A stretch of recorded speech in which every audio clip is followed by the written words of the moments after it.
Hi guys. So CAT 2025 के admit cards are out. Admit cards release हो गए हैं।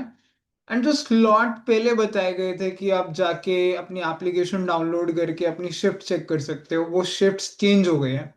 Yes, you heard it right, slots have changed. So make sure आप अपना proper slot देख लीजिए। किसी का पहले जो स्लॉट 1 था वो 2 हो गया है, 2 था वो 3 हो गया है। तो वो स्लॉट्स चेंज हो गए हैं। अब 3 शिफ्ट में पेपर है, ये तो पता ही है। But now the question arises कि कौन सा स्लॉट जो है इजीएस्ट होने वाला है और कौन सा डिफिकल्ट होने वाला है। ऑनेस्टली ये काफी सब्जेक्टिव क्वेश्चन है, but still I share my experience based on that. Will see कौन सा डिफिकल्ट है, कौन सा इजी है, एंड देन फाइनली क्या वर्डिक्ट है, हमें क्या करना चाहिए। सी, फर्स्ट लॉट का बेनिफिट क्या होता है और नुकसान क्या होता है। फर्स्ट लॉट सुबह सुबह 8:30 से 10:30 होता है, 8:30 टू 10:30 में। सबसे बेस्ट ये है कि आप सुबह सुबह जो लोग अर्ली मॉर्निंग पर्सन है, सुबह आपका ब्रेन फ्रेश होता है, दिमाग सही चलता है, आप सुबह सुबह जल्दी से अपना पेपर निपटा लेते हो, आपको एंजाइटी वगैरह कम रहती है। लेकिन उसमें कुछ प्रॉब्लम्स हैं, जैसे सरप्राइज एलिमेंट अगर पेपर में होगा, कोई भी पैटर्न चेंज या नए टाइप का क्वेश्चन इंट्रोड्यूस किया गया होगा, वो सब स्लॉट 1 को सबसे पहले झेलना पड़ता है। उनको पता नहीं होता कैसा पेपर पैटर्न आएगा, जबकि सेकेंड और थर्ड स्लॉट को ऑलरेडी पता चल चुका होता है कि अच्छा इस टाइप के क्वेश्चंस आ रहे हैं।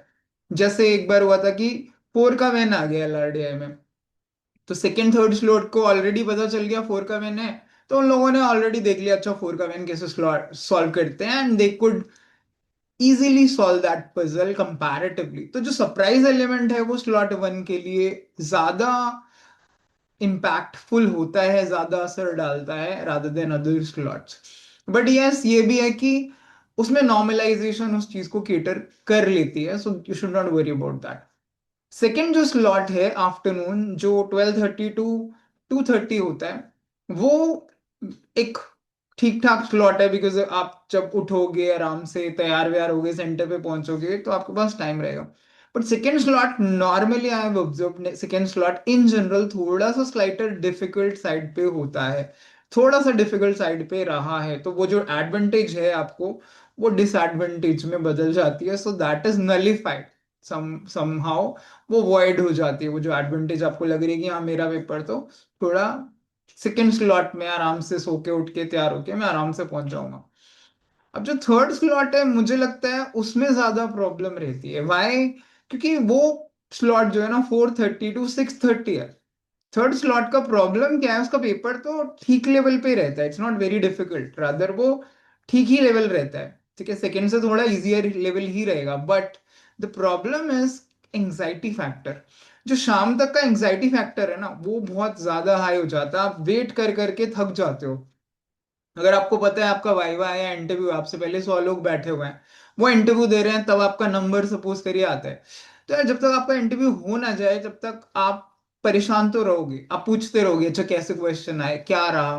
तो जो थर्ड स्लॉट के हैं वो कहीं ना कहीं यूट्यूब देखते रहेंगे, फ्रेंड से कॉल करके पूछते रहेंगे कि अच्छा कैसा पेपर हुआ, किस टाइप के क्वेश्चंस आ रहे हैं, कैसा है, इजी है डिफिकल्ट है, कोई बोलेगा इजी है, कोई बोलेगा डिफिकल्ट है, क्योंकि वो उन सबका सब्जेक्टिव जजमेंट है। तो उसमें प्रॉब्लम सिर्फ वेट करने का है, वो एंग्जाइटी जो है वो आपको थका देता है शाम तक। तो उसमें बेटर ये है कि अगर आप दिन में भी थोड़ा रेस्ट कर लें, it would be better if you take a nap. आप try to detach yourself from this news की किस टाइप का पेपर आ रहा है, कैसा आ रहा है। आप थोड़ा पैटर्न देखना चाहो that is fine, but I don't think आपको बार बार ये देखना चाहिए, क्योंकि सब लोग यूट्यूब यूट्यूब पर डालने लग जाते हैं अच्छा इसके इतने कट ऑफ जाएगा, इस बार कट ऑफ लो जाएगा, हाई जाएगा। These are very subjective things, बाद में पता चलता है ये तो तीनों स्लॉट से बात करके कि किस तरीके का पेपर है इस बार। कंपैरेटिव एनालिसिस से पता चलता है कि इस बार जो कट ऑफ से ऊपर जाएंगे कि नीचे जाएंगे। तो माय एडवाइस वुड बी कि आप थोड़ा आराम से उठिए, वॉक वॉक करके आइए, आराम से ब्रेकफास्ट वगैरह करिए, एक बार पूछ लीजिए फर्स्ट लॉट के बाद कैसा है पैटर्न, कुछ अलग तो नहीं है। Then take rest, take a nap afternoon में इफ रिक्वायर्ड। टाइमली पहुंचिए, खुद को थोड़ा रिलैक्स रखने की कोशिश करिए इफ रिक्वायर्ड। एग्जाम में आधा घंटा पहले पहुंच के आप वहां पे भी 10-15 मिनट की नैप ले लीजिए ताकि आप फ्रेश रहो। प्रॉब्लम बस ये है कि आप थक जाओगे इस टाइम तक, और उसके बाद पेपर देना थोड़ा मुश्किल हो जाता है। मॉर्निंग वालों का पेपर नॉर्मली थोड़ा सा इजियर साइड पे होता है, because of surprising element and obviously normalization इन तीनों चीजों को केटर कर लेती है, so don't worry about that. So in a nutshell, मेरा चाहे थर्ड स्लॉट आया या फर्स्ट स्लॉट आया या सेकंड, अब तो वो चेंज होने से रहा। So how do you go about it, that is what is important. How do you now perceive it? How do you take action based on this? पहली इंपॉर्टेंट चीज है कि आप अपने स्लॉट में आप डेली एक्टिव रहने की कोशिश करिए, इफ पॉसिबल अपने ही स्लॉट में मॉक्स दीजिए, अपने में भी दीजिए अगर ऐसा लग रहा है तो। जैसे 8:30 टू 10:30 है, तो मेक श्योर आप 8:30 टू 10:30 डेली स्टडी कर रहे हो, कभी कभी मॉक भी दे रहे हो। अगर 4:30 टू 6:30 स्लॉट है, तो मेक श्योर उस टाइम पे आप ढंग से पढ़ाई कर रहे हो, जाग रहे हो, ताकि आपकी बायोलॉजिकल क्लॉक उस चीज से सेट हो जाए। वरना ऐसा होता है 2-3 बजे तक लोगों ने क्लास ली, घर जाके थोड़ा रेस्ट कर रहे हैं, तो वो सो रहे हैं 5 बजे तक, 6 बजे तक, तो आपकी बायोलॉजिकल क्लॉक गड़बड़ है। अगर आपका मॉर्निंग स्लॉट है और आपको 10 बजे उठने की आदत है, तो फिर आपको दिक्कत है। आप अपनी बॉडी को ऐसा सेट करिए कि आप 6:30 6 बजे उठने लग जाओ, या 7 बजे से पहले, क्योंकि आपको 7:30 तक तो पहुंचना भी पड़ेगा, 7:15 7:30 तक, बिकॉज बायोमेट्रिक वगैरह भी सारी चीजें होती है। तो आप अपनी बायोलॉजिकल क्लॉक को सेट करने की कोशिश करिए अपने एग्जाम के साथ। बाकी ज्यादा टेंशन मत लीजिए, because normalization will take care of everything. Anxiety जो है वो आपको थोड़ा कंट्रोल करना पड़ेगा, उसके लिए अनुलोम विलोम, भ्रमरी, प्राणायाम, योगा थोड़ा करिए।